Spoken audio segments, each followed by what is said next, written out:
Carlos Gutiérrez, tengo el honor de estar el día de hoy. Es abogado con maestría en Derecho Penal y terminación del tercer ciclo de doctorado en Derecho Penal y Derechos Humanos en la Universidad de Salamanca, España.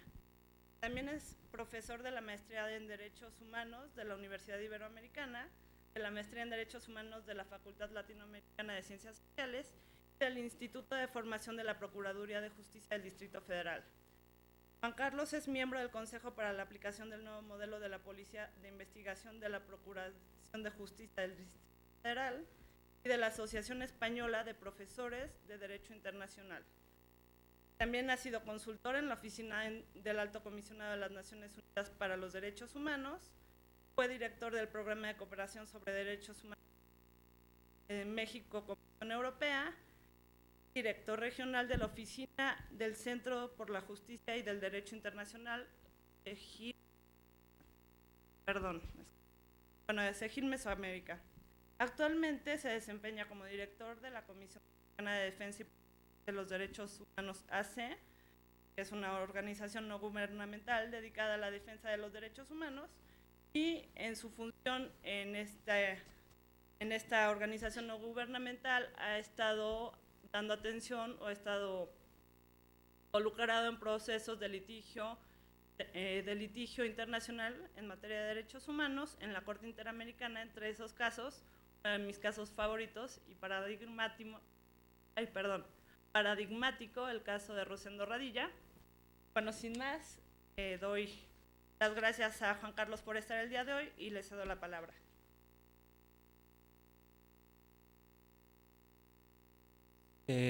Pues buenas tardes, muchas gracias a Lorenzo, la mesa, igualmente gracias a la Suprema Corte y a la universidad que considera Mater, que es la Facultad Latinoamericana de Ciencias Sociales.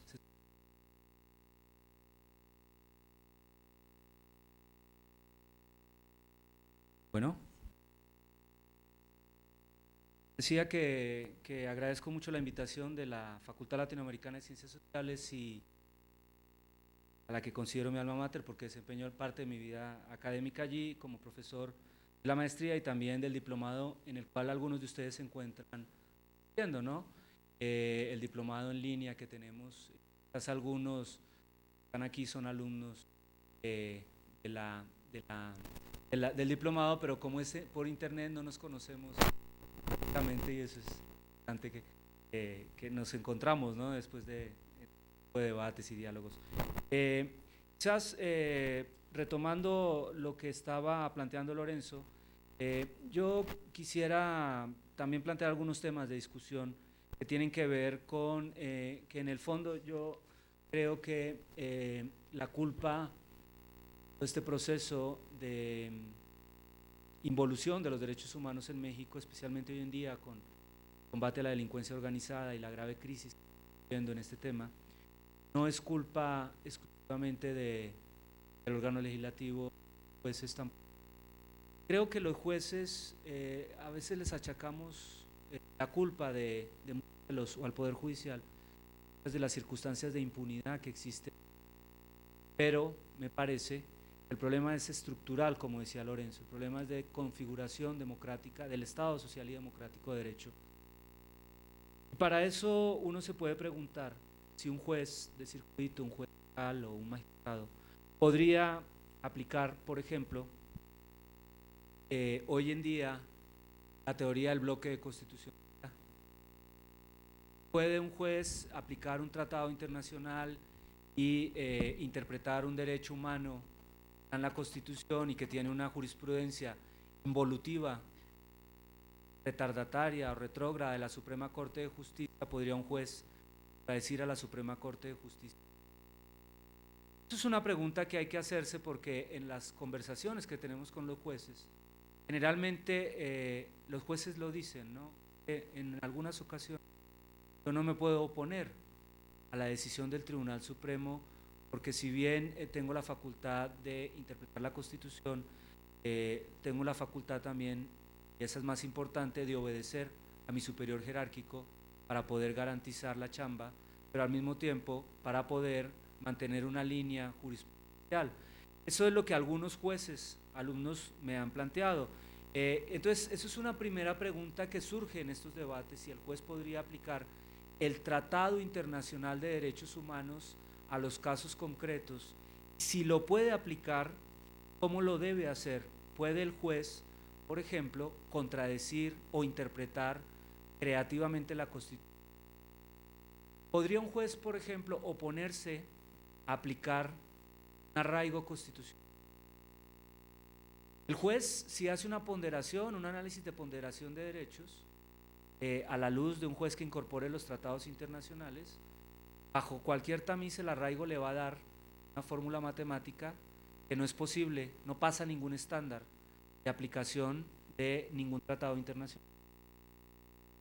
Se presta el Poder Judicial, o es culpa del Poder Judicial, dicen, culpa de nosotros que el legislador apruebe antes engendros constitucionales que obliguen a mí a que lo tenga que aplicar.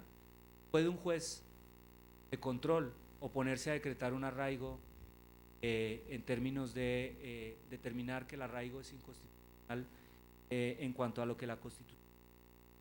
Es decir, en el fondo el tema es si los jueces tienen las manos amarradas o el lápiz amarrado o el computador amarrado para poder tomar decisiones y realmente incorporar tratados a los casos concretos, porque podríamos tener en cuenta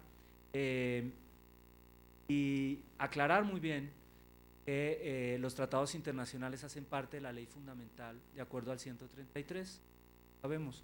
Los jueces, algunos de ellos, especialmente algunos que trabajan con temas de derecho de familia, reivindican la incorporación de los tratados internacionales, pero no los jueces que trabajan con el derecho penal, no los jueces de control que ordenan arraigos, jueces que aplican delincuencia organizada, ni los jueces que investigan casos penales y que en muchos casos saben que la persona ha sido víctima de tortura y a pesar de eso utilizan la confesión obtenida bajo tortura y continúan con el proceso independientemente de que en algunas circunstancias sea fehaciente la determinación de tortura. Yo en el litigio en México y ahora que estoy muy enfocado en el tema de documentar casos, he visto resoluciones en las que el juez deja de lado la posibilidad siquiera de compulsar copias al Ministerio Público para que el Ministerio Público investigue un acto de tortura bajo arraigo de delincuencia organizada. Entonces, surge quizás la pregunta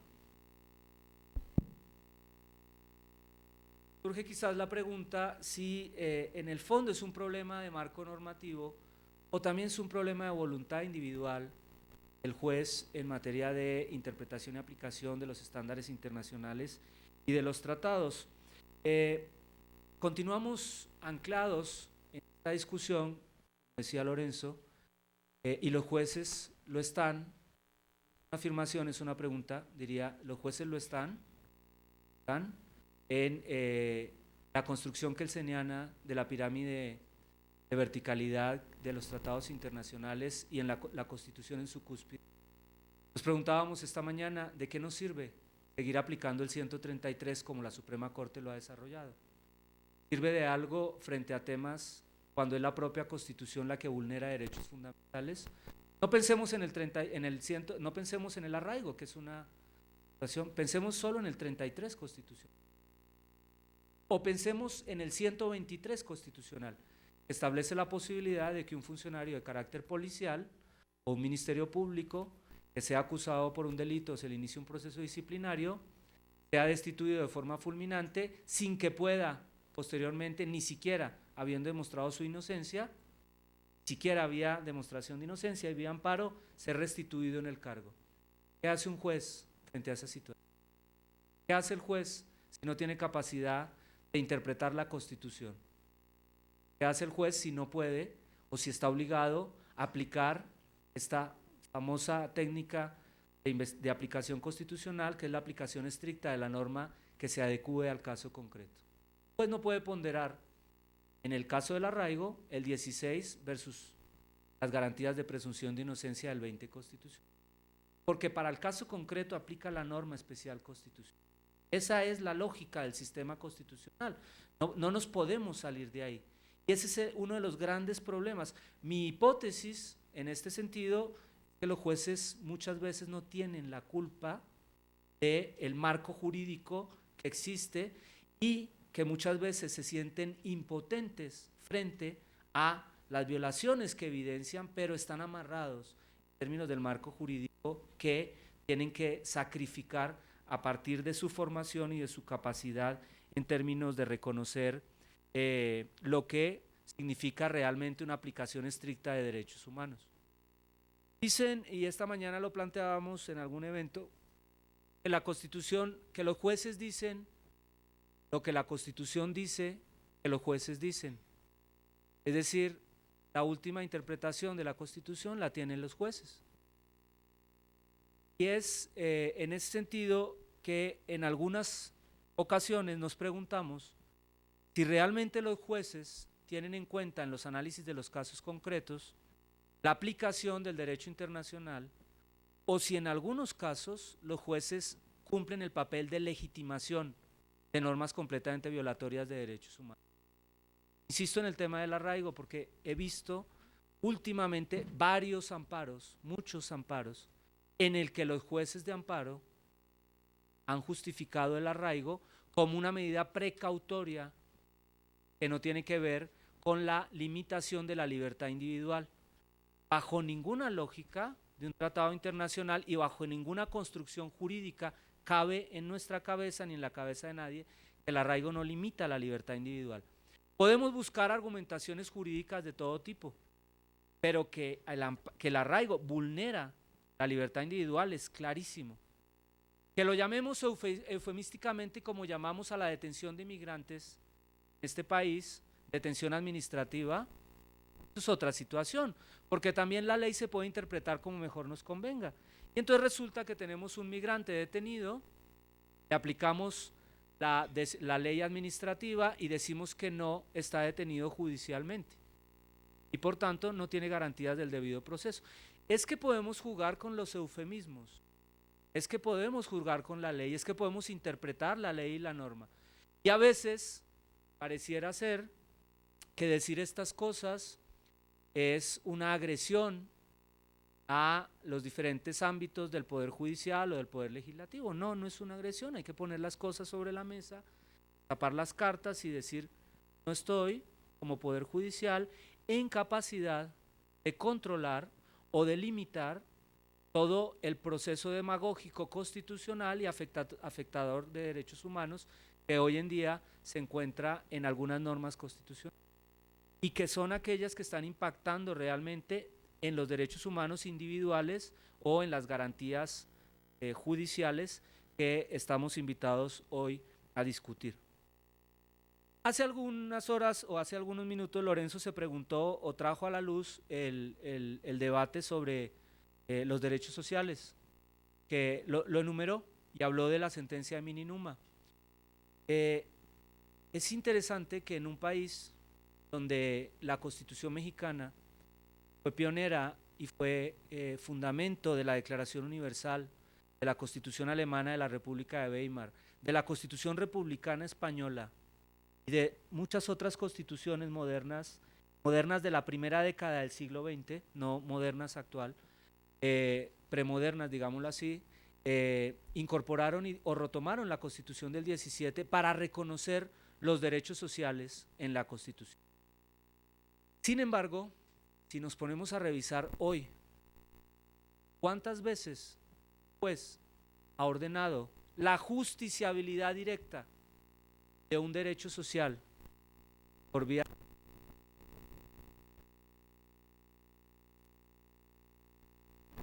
protección de un tema tan importante en este país donde hay 50 millones de personas en pobreza absoluta, de proteger directamente la Constitución, en concreto el derecho a la salud, el derecho a la educación? ¿Por qué? ¿Por qué eso?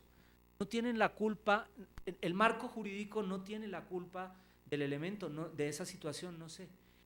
A lo que nos estamos refiriendo es que quizás, vuelvo a insistir en algo con todo el respeto, Burgoa hizo mucho, construyó muchísimo, desarrolló muchísimo la teoría constitucional mexicana, dio muchísimos elementos aportó muchísimo en la obra del constitucionalismo mexicano, pero también hoy en día Burgoa ya ha pasado a descanso.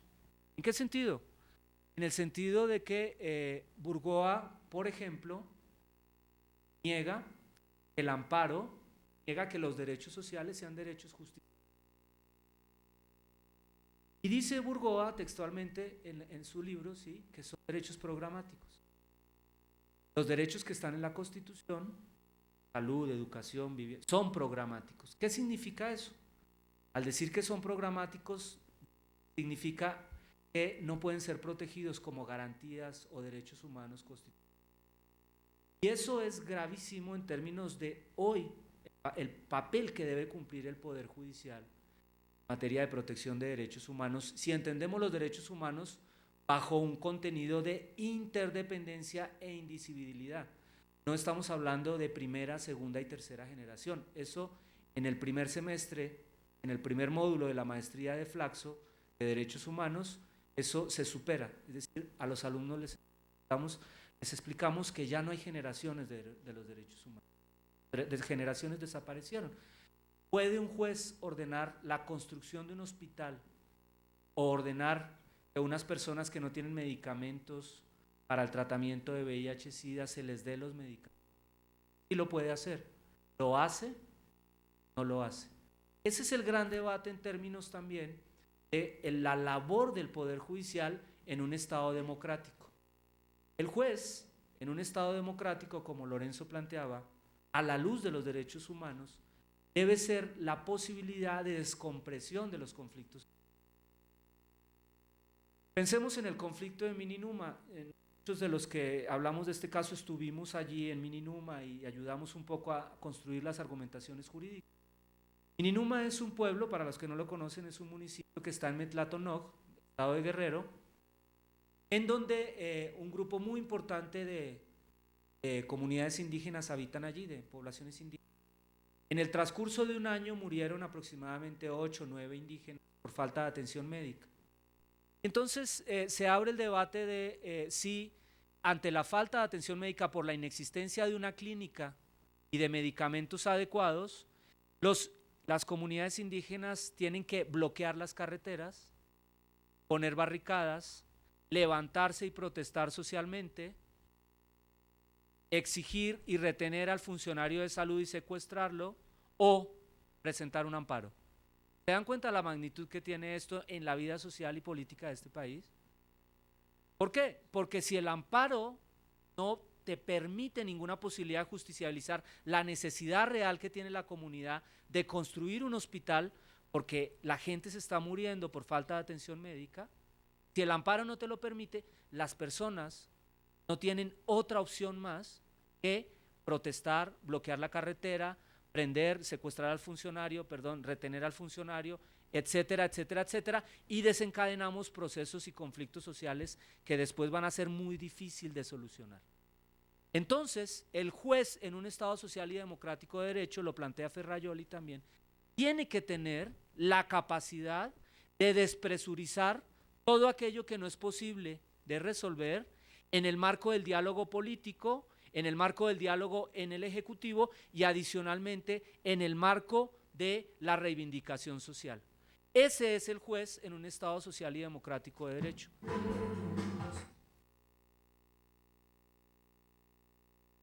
¿Se escucha bien? ¿Sí? Esa es la labor del juez. La pregunta que nos hacemos es, ¿está realmente cumpliendo esa función el juez en nuestro actual marco jurídico mexicano? ¿Es realmente esa la función que el juez está cumpliendo? ¿Está el juez con sus decisiones fortaleciendo o no el sistema político y democrático, el Estado social y democrático de derecho en México? ¿O muchas veces el juez se presta a la manipulación del derecho y muchas veces se presta a la interpretación del poder político y en algunos casos de los sectores represivos? Es una pregunta que surge. Además, el creer que el derecho es neutral es una entelequia muy importante. El derecho no es neutral. Nunca el derecho ha sido neutral ni lo va a ser. El derecho es un instrumento de poder. Y el día que nosotros entendamos o interpretemos que el artículo 1 de la igualdad constitucional es real, estamos fallando, porque la igualdad no es una realidad. La igualdad formal es una realidad, pero en este país no somos iguales. En este país los indígenas no son iguales, las mujeres no son iguales, las personas con discapacidad no son iguales, las personas que no saben hablar español no son iguales, no somos iguales. Y el juez no puede desconocer esa realidad. Desconocer la igualdad formal, la igualdad real, es una situación que también hace parte de la aplicación del sistema de justicia. No le podemos pedir a un indígena que no sabe hablar castellano, como hemos visto en muchos casos, que rinda una declaración sin traductor y después condenarlo, como hemos visto en algunos otros casos, porque no se supo defender en proceso y no utilizó las garantías formales y todos los elementos que formalmente te establece la Constitución. Ese no es el problema. El problema es cuál debe ser la labor del juez, además de estar invocando la formalidad para garantizar que los derechos constitucionales no sean meras formalidades, sino que sean efectivamente derechos reales que se apliquen a los sectores menos favorecidos. Y a eso me refiero como un tema importante. Yo creo que en este país se requiere un compromiso revolucionario de los jueces, revolucionario y transformador. Los jueces no pueden seguir manteniendo el statu quo de este país. Los jueces necesitan ser revolucionarios y asumir la protección de los derechos humanos desde la Constitución, poniéndose la camiseta en favor de los sectores menos favorecidos. Si eso no es así, el Poder Judicial no está apoyando ni está incorporando realmente la vocación del Estado social y democrático de derecho. Decía Lorenzo acertadamente que quien tiene que enmendar la plana a todo esto no es la Suprema Corte de Justicia, porque la Suprema Corte de Justicia, en la primera oportunidad que ha tenido de interpretar todo este debate y tener decisiones democráticas, no lo ha hecho. No lo ha hecho porque, por ejemplo, al interpretar el 133 se ha quedado anquilosado en una discusión kelseniana de incorporación de normas que desde la academia hemos cuestionado amplísimamente, porque no ha podido enviar un mensaje al juez, a los jueces inferiores, en el sentido de decir, usted puede incorporar las teorías constitucionales modernas de bloque de constitucionalidad, independientemente de que la discusión se encuentre en el 133. No, es la presión de las organizaciones de derechos humanos, la presión del movimiento político de derechos humanos, la presión de los académicos, la que hoy en día nos tiene discutiendo una reforma constitucional que va a ser fundamental para poder, ahora sí, probar si realmente el problema es de marco jurídico o solo de voluntad política del Poder Judicial. ¿A qué me refiero? A que todo este debate se está resolviendo con lo que quizás y afortunadamente se va a aprobar en un mes en el Congreso de la Unión. Ya Lorenzo lo señalaba, decía, los derechos humanos en los Estados Unidos mexicanos, todas las personas gozarán de los derechos humanos reconocidos en esta Constitución y en los tratados internacionales de los que México es parte, así como de las garantías para su protección. Y más adelante dirá la Constitución, las normas relativas a los derechos humanos se deben interpretar de conformidad con la Constitución y con los tratados internacionales sobre derechos humanos antes señalados. Y más adelante dirá, todas las autoridades están obligadas a promover, garantizar, respetar los derechos humanos, dice, de conformidad con los principios de universalidad, interdependencia, indivisibilidad y progresividad. Solo si esto se aprueba con el concepto de progresividad, el juez va a tener la posibilidad de hacer justiciables los derechos sociales. Solo interpretando la progresividad de acuerdo a cómo lo ha venido desarrollando las observaciones generales del Pacto Internacional de Derechos Económicos, Sociales y Culturales. Solo con el concepto de interdependencia el juez va a poder interpretar que el derecho a la salud, a la educación, a no ser víctima de discriminación en el acceso a la vivienda, va a poder ser justiciable vía amparo. Es decir, lo que estamos aprobando, afortunadamente no lo alcanzan a percibir, lo decíamos Lorenzo esta mañana, los legisladores. Pero va a ser un cambio copernicano impresionante. ¿Por qué? Porque además esto va acompañado de otra reforma, que es la reforma a la ley de amparo, que también está incorporando en la Constitución en la Constitución, la posibilidad de que se pueda invocar el amparo por vía de protección no solo de derechos humanos reconocidos en la Constitución, sino también de los derechos reconocidos en los tratados internacionales de los que México es parte. Para terminar, quisiera entrar en materia, no mentira, entrar en materia, reflexionar sobre algunas decisiones o no reflexionar, mencionar algunas decisiones que son importantes a la luz de la discusión que estamos teniendo, y es cómo hacemos realmente para incorporar los estándares internacionales a los casos concretos, a los casos puntuales.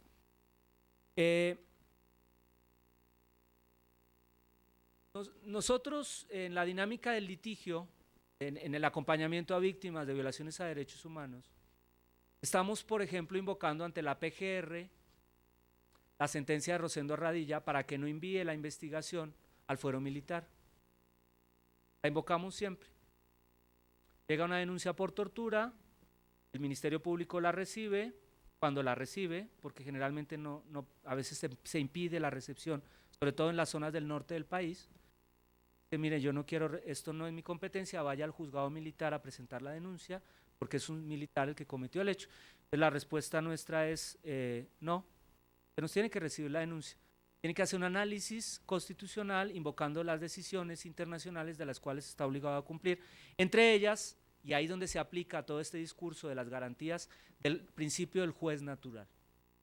Y en el caso concreto de las violaciones a los derechos humanos, lo que hemos venido diciendo es que la jurisdicción militar viola el principio del juez natural. ¿Por qué? Porque no es competente, no es independiente y no es imparcial. El funcionario del Ministerio Público de la Procuraduría nos dice, perdón, ¿de qué me están hablando? No, es que hay una sentencia de la Corte Interamericana que obliga, no, esa sentencia no la conozco, no me ha enviado el procurador un acuerdo para que la tenga que incorporar. Y ahí estamos en la dinámica concreta, en la práctica del día a día, en la dificultad de llevar a la luz este tipo de decisiones jurisprudenciales. Es decir, no solamente es que reformemos el 57 del Código de Justicia Militar, es cómo vamos a hacer también para que el Ministerio Público entienda que la desaparición forzada, las torturas, no son competencia de la jurisdicción militar.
la inexistencia de investigación contra funcionarios públicos por negligencia grave vulneran el derecho de acceso a la justicia, a una protección judicial eficaz y el derecho de los familiares a conocer la verdad.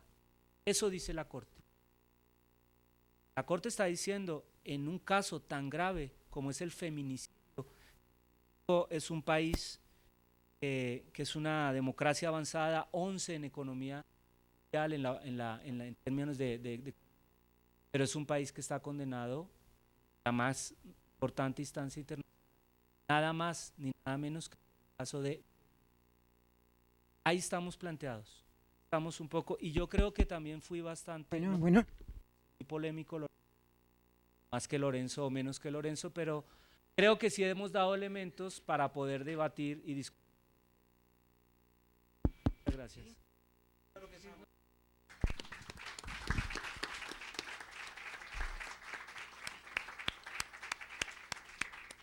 Muchas gracias, Juan Carlos. Bueno, tienen suficiente material para debatir a los ponentes.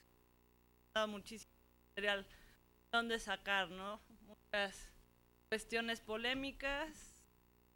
Creo que han cumplido su función el día de hoy de hacerlos pensar y pues argumentar, que justamente es el llamado. Entonces vamos a dar paso a una primera ronda de preguntas.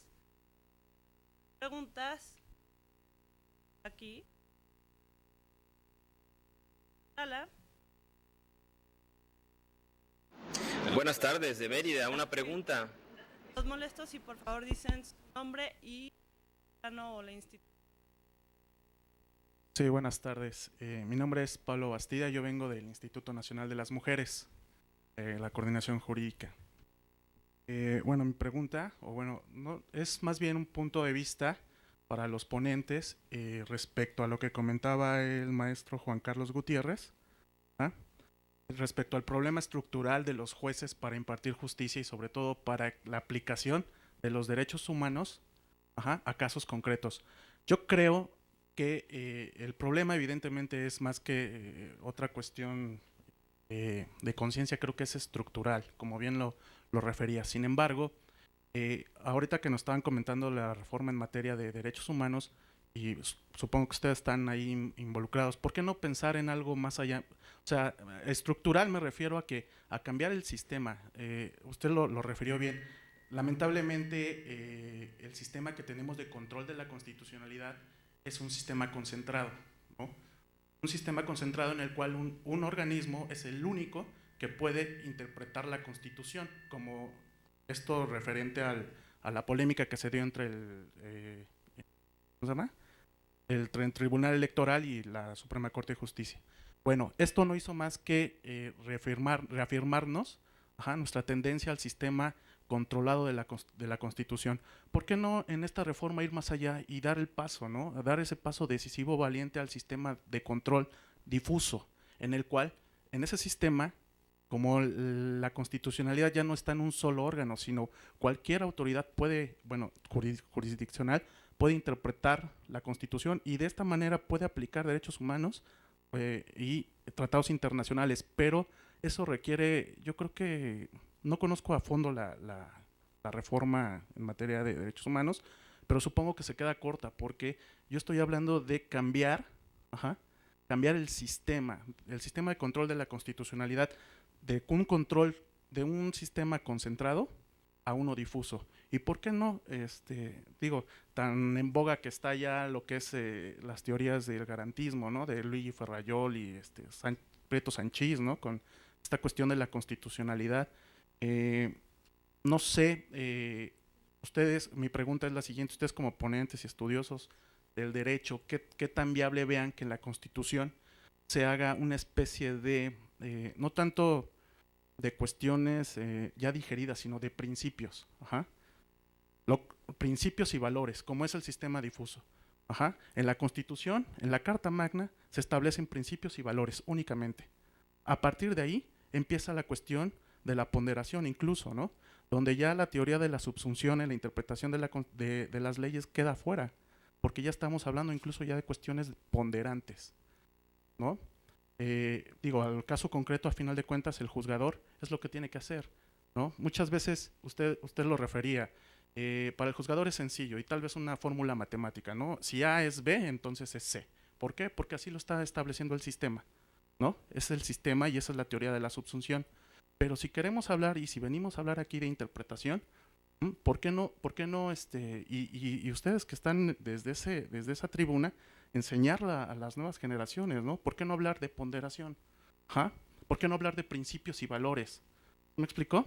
O sea, pues si ya le están entrando al tema, pues entrarle de lleno, ¿no?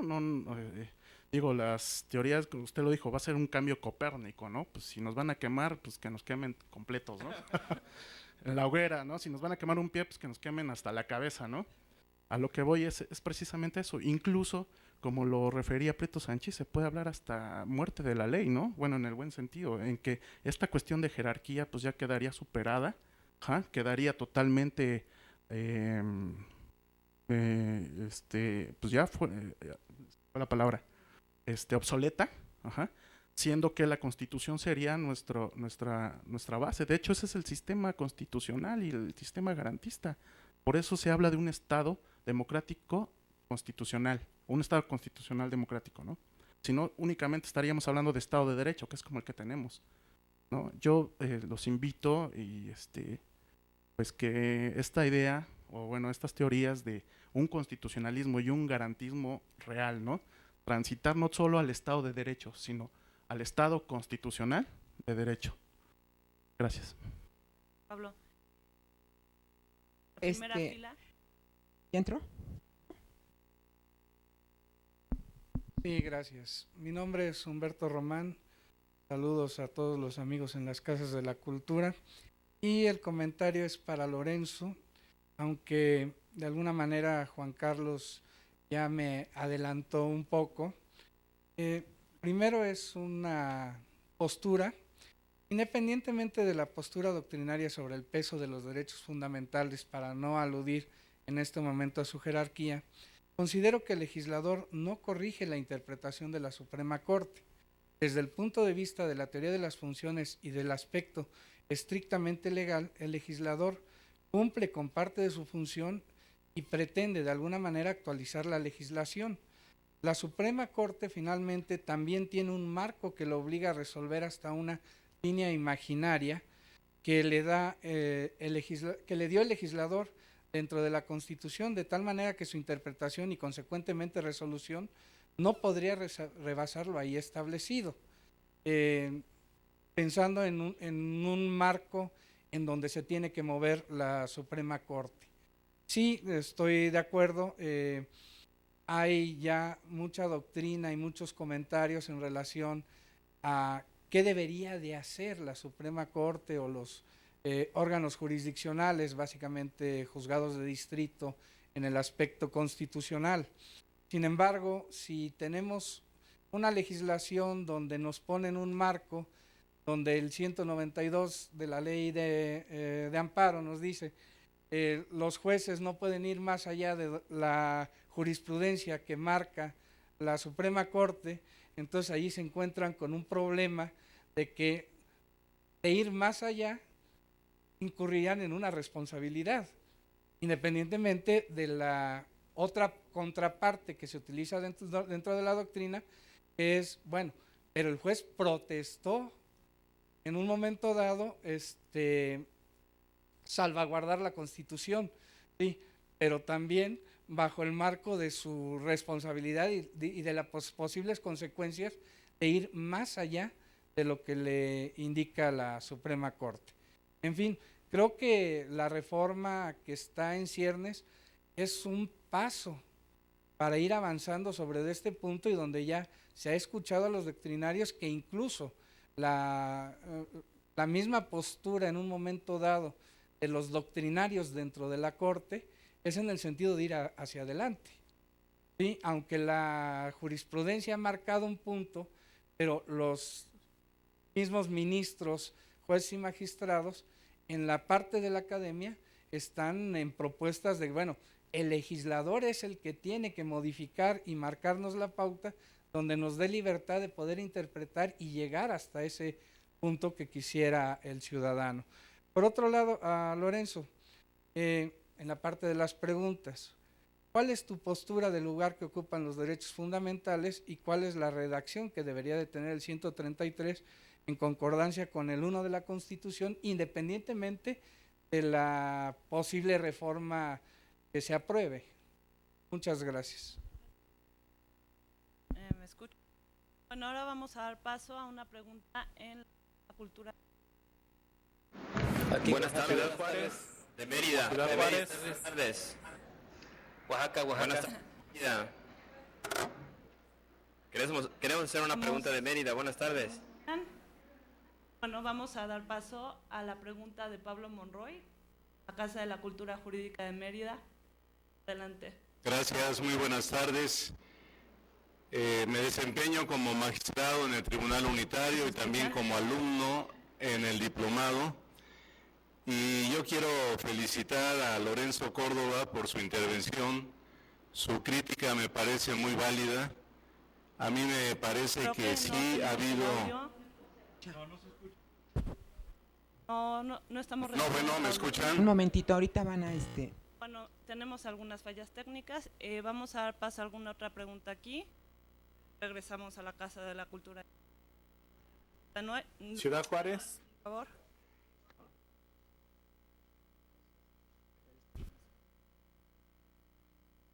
Aquí en Oaxaca tenemos Gracias, una pregunta. Buenas tardes. Muy buenas tardes a todos los colegas de las Casas de la Cultura. Pablo, yo creo que ahorita podemos empezar contigo de nuevo. Yo tenía una duda.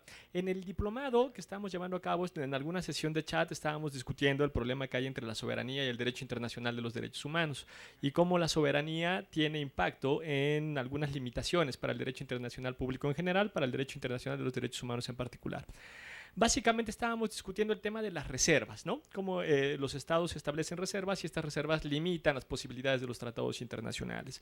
Y además es importante que los jueces y magistrados, cuando van a aplicar el derecho internacional de los derechos humanos, pues primero sepan cuáles son los tratados vigentes y luego cuáles son las reservas que se establecieron. Y en su caso, ¿qué reservas pueden establecerse y cuáles no?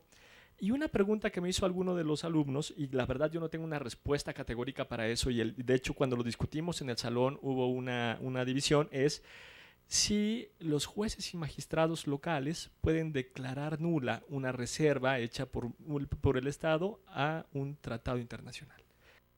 Y yo no lo tengo claro. Y la mitad del grupo dijo que sí, la otra mitad dijo que ellos creen que no, que tendría que ser... que una corte internacional sería la que tendría que conocer de ese caso. Entonces esa sería la pregunta, si nos animamos a declarar nulas reservas desde acá o mejor no. Muchas gracias, Luis Daniel. Bueno, con esto se cierra la primera ronda de preguntas, así que cedo la palabra para empezar.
El propio legislativo tiene una historia que contar, que no es una historia tampoco demasiado afortunada. Lo que yo hacía referencia en mi intervención es en la paradoja en la que nos encontramos, en la que, digámoslo así, en términos de la recepción de los tratados, está resultando ser mucho más garantista el legislativo hoy que no los órganos de control de constitucionalidad. Pero también hay una historia negra en ese sentido. Creo que Juan Carlos hablaba del caso más ominoso, ¿no? Que no es otra cosa, para decirlo en términos Don Sergio García Ramírez en su momento lo escribió cuando se aprobó la reforma penal, digamos, a propósito del arraigo, que no era otra cosa sino la constitucionalización de una detención ilegal e inconstitucional, paradójico que suene. Es decir, el tema del arraigo es una verdadera marcha atrás, y aquí hay una responsabilidad del propio poder, solo del poder legislativo y no más. Es decir, y esa historia pues es una historia que también tiene, insisto, capítulos dramáticos en aquel lado. Pero bueno, un poco todo lo que ha justificado, venido justificando digamos, la construcción del control de constitucionalidad como uno de los grandes elementos del constitucionalismo moderno en términos de la protección de derechos y limitación del poder, se ha construido sobre la base de que se trata de controlar el poder político, ¿no? Y hoy la paradoja, y es lo que intentaba subrayar en mi intervención, es que hoy el propio poder político está yendo más allá y está enmendándole la plana al propio órgano de control de constitucionalidad, que debería ser, digamos, el órgano de garantía de los propios derechos. Dicho esto, vuelvo ahora al tono provocatorio, es decir, también el legislativo tiene una historia que contar en este sentido, y no son solamente notas dulces de aquel lado, sino todo lo contrario, ¿no? Incluso, sobre todo, teniendo enfrente algunas iniciativas que son verdaderamente regresivas en términos de derechos, como por ejemplo lo que tienen que ver con seguridad pública, las iniciativas en términos de seguridad pública y demás, ¿no?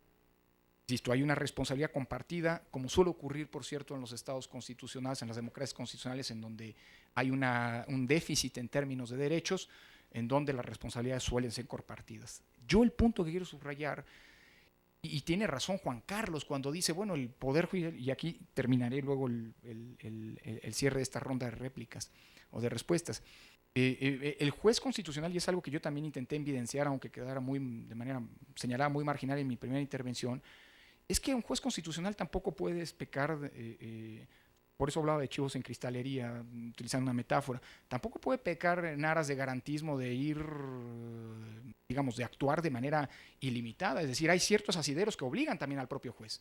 Porque al final del día, claro que hablamos de tema de derechos, pero todo lo que está detrás de los derechos fundamentales y del Estado de Derecho también es una cuestión de certeza jurídica. Y hay que saber también cuáles son los límites racionales en una interpretación garantista, porque si no, la interpretación garantista se acaba convirtiendo en una interpretación absolutamente discrecional, y pueden ser tan violatorios de derechos actos discrecionales del poder político como actos discrecionales, incluso en términos garantistas, y voy a poner un par de ejemplos de parte de los intérpretes o de los custodios de la constitucionalidad. Voy a propósito de las respuestas. Pablo decía que era un problema estructural. ¿Qué tipo de sistema, el concentrado o el difuso? A ver, yo partiría diciendo algo. Hay un problema del que hay que hacernos cargo, y que sí es transversal y que tiene que ver con los órganos de garantía jurisdiccionales y no jurisdiccionales. También hay una larga historia que contar a propósito de la CNDH, que tiene que ver con el legislativo, que tiene que ver, por supuesto, con el ejecutivo, pero que tiene que ver también, digamos, con todas las áreas de procuración de justicia.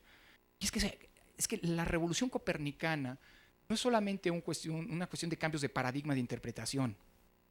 La revolución copernicana en términos de los derechos, o sea, la protección efectiva de los derechos, es algo que tiene que ver también con un problema mucho más estructural, no ya de las instituciones, sino de la sociedad misma, que es un problema de cultura. Es decir, la cultura de los derechos es algo que todavía está lejos de permear digamos, en todos los ámbitos del funcionamiento del Estado, pero también de la sociedad.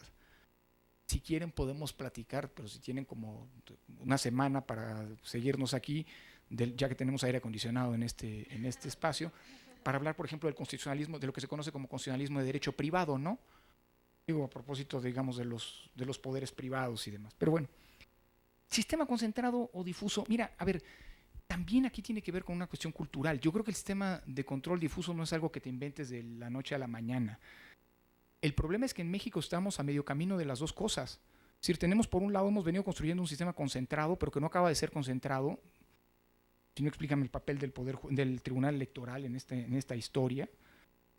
Pero por otra parte, tampoco acabamos es decir, estamos, insisto, a medio camino. Ni tenemos un sistema difuso, cualquier juez no puede interpretar la constitucionalidad, y para términos de cultura jurídica que hay incluso en la jurisdicción, creo que falta mucho en ese sentido. pero por otra parte tampoco tenemos un sistema concentrado en plena forma. Es decir, y algo que se ha venido exorcizando, y eso es lo que más me preocupa en buena medida desde el propio Poder Judicial, es la discusión en torno a tener un tribunal constitucional en plena forma. A mí me acaba convenciendo más el modelo concentrado, en donde en todo caso tú puedes encontrar distintos mecanismos de excitación del control de constitucionalidad. Pienso en el caso, por ejemplo, de los tribunales constitucionales europeos, en donde cualquier juez que detecta una cuestión de posible contradicción constitucional suspende la causa que está conociendo, eleva al conocimiento del Tribunal Constitucional y espera un pronunciamiento en ese sentido. A mí me gusta más porque acaba dando más congruencia en términos de la interpretación, un modelo concentrado, pero con múltiples vías de acceso en términos de la excitación del pronunciamiento de constitucionalidad. Constitución de principios y valores. Bueno, en el plano ideal sí. En el plano de la construcción de un Estado constitucional me temo que no. Creo que hemos pecado, pero hay una razón de ser también, de meter en la Constitución cosas que no tenían que estar en la Constitución. Hoy tenemos una Constitución verdaderamente ridícula desde el punto de vista técnica legislativa, ya que a propósito de la última reforma electoral metimos